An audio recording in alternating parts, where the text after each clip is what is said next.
Hey there, it's Jody Sutter of the Sutter Company, and it's Just Ask Jody. It's that time when I take a question from an agency around an issue they're having with business development, and I'll answer that question in 4 minutes or less. And today the question is, how much should we hold back and save for the next meeting in a pitch process? And I guess the simple answer to that is you shouldn't hold back anything.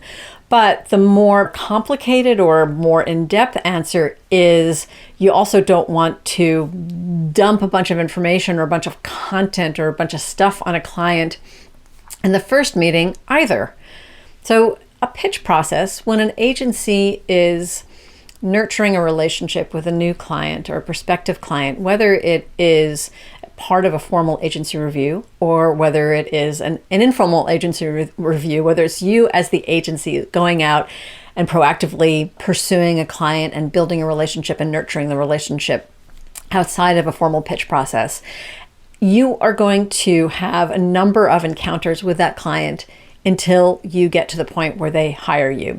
It's just the nature of our business. We tend to have long, complicated sales cycles with lots of steps like RFIs and chemistry meetings and RFPs and final presentations. And at each step, your prospective client is going to have the appetite for a certain both quantity and quality of information. So it's a little like, I know that a lot of times we use dating as the analogy for new business pitches, but it's a little like going on the first blind date and telling your date not only your entire life story, but how many kids you want to have and where you want to retire. It's just a little bit overwhelming. So in some ways, this question should never even be coming up, because if you're managing the pitch process correctly, you are thinking critically about what kind of information the client needs in order to advance you through to the close of the sale.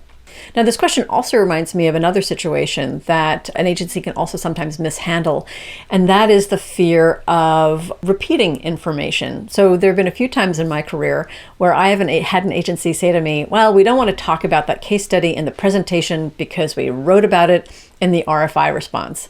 And I think if that case study is the perfect case study to demonstrate to the client that you're the right agency for them, of course you want to present it in your presentation. You want to include it in your presentation.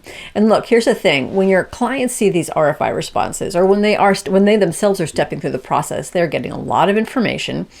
And the idea of repetition, I think, is actually a good thing, because they will only remember certain things. And if you're repeating a case study, I don't want to use the word repeat. It's more about reinforcement.